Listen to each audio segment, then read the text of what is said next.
আপনারা জানেন আমরা বারবার করেই দুবার দেখা করেছি আমরা আপনার এই অন্তর্বর্তীকালীন সরকারের প্রধান এবং তাদের সদস্যদের সঙ্গে প্রত্যেকবারই বলে এসেছি আমরা যে একটা সংস্কারগুলো ঘোষণা করে যেটা তারা করতে চান সেগুলো জনগণের সামনে তুলে ধরা এবং সেটার সময় নির্ধারণ করা যাতে করে সুনির্দিষ্ট একটা যৌক্তিক সময়ের মধ্যে নির্বাচন হতে পারে এবং জনগণের ক্ষমতা জনগণের হাতে তুলে দেওয়া যেতে পারে সেই ব্যবস্থা করার জন্য আমরা তাদেরকে অনুরোধ করেছি। শহীদ প্রেসিডেন্ট জিয়াউর রহমান বীরুত্তম, বহুদলীয় গণতন্ত্রের প্রবক্তা এবং আধুনিক বাংলাদেশের রূপকার যথার্থই উপলব্ধি করেছিলেন যে বাংলাদেশের উন্নয়নের জন্য নারী সমাজকে যদি এগিয়ে নিয়েও না যায় তাহলে বাংলাদেশের উন্নয়ন কখনোই সম্ভব হবে না। সেই জন্যই জনসংখ্যার অর্ধেক যে নারী সমাজ তাকে এগিয়ে নিয়ে যাওয়ার জন্য সর্বপ্রথম একটা রাজনৈতিক কাঠামো নির্মাণের জন্য এই বাংলাদেশ জাতীয় মহিলা দল নির্মাণ করেছিলেন, প্রতিষ্ঠা করেছিলেন এবং তিনি মহিলা মন্ত্রণালয় তিনি প্রথম সেটাকে তৈরি করেছিলেন এবং এই অন্যান্য বিষয়গুলো যেমন মহিলাদের ক্ষমতায়ন, মহিলাদেরকে আপনার কর্মসংস্থান, পুলিশে নিয়োগ, চাকুরির ব্যবস্থা করা, তাদের শিক্ষার ব্যবস্থা করা, সর্বক্ষেত্রে তিনি মহিলাদেরকে এগিয়ে নিয়ে যাওয়ার জন্য তিনি কাজ শুরু করেছিলেন। অন্যদিকে পরবর্তীকালে দেশের বেগম খালেদা জিয়া মেয়েদের লেখাপড়ার জন্য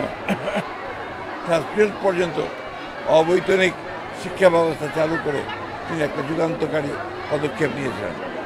আজকে প্রায় দীর্ঘ 16 বছর ফ্যাসিবাদী আওয়ামী শাসনের হাত থেকে ছাত্র জনতার আন্দোলনের মাধ্যমে আজকে দেশ মুক্ত হয়েছে। এই বিপ্লবে, এই আন্দোলনের এই সংগ্রামে দেশের অসংখ্য মানুষ, ছাত্র জনতা, এমনকি মহিলারা পর্যন্ত প্রাণ দিয়েছেন, শিশুরা প্রাণ দিয়েছেন। আমরা মহিলাদের যে অবদান এই গণতন্ত্রকে পুনরুদ্ধারের সংগ্রামে সেটাকে আমরা কখনোই অস্বীকার করতে হবে না। আজকে বাংলাদেশ জাতীয় মহিলা দল তাদের প্রতিষ্ঠা বার্ষিকীতে এই শপথ নিয়েছে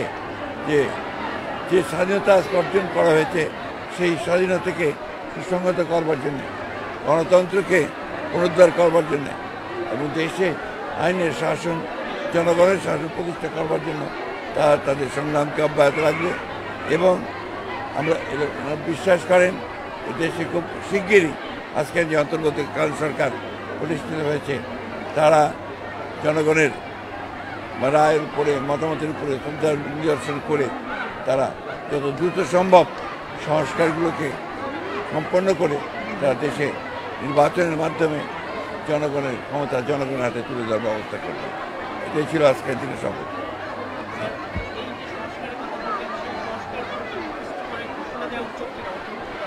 আপনারা জানেন আমরা বারবার করেই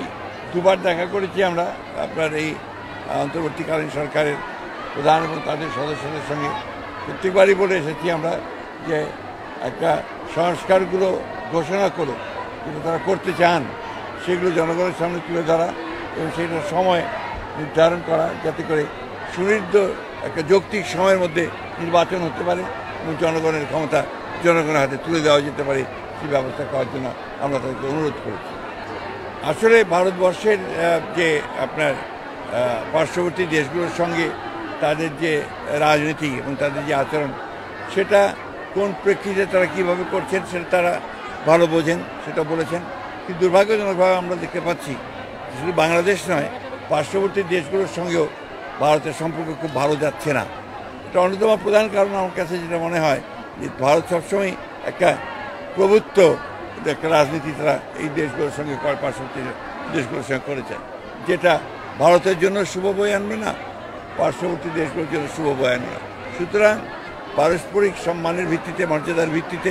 পারস্পরিক স্বার্থের ভিত্তিতে সেই সম্পর্ক গড়ে তোলা উচিত বলে আমরা মনে করি।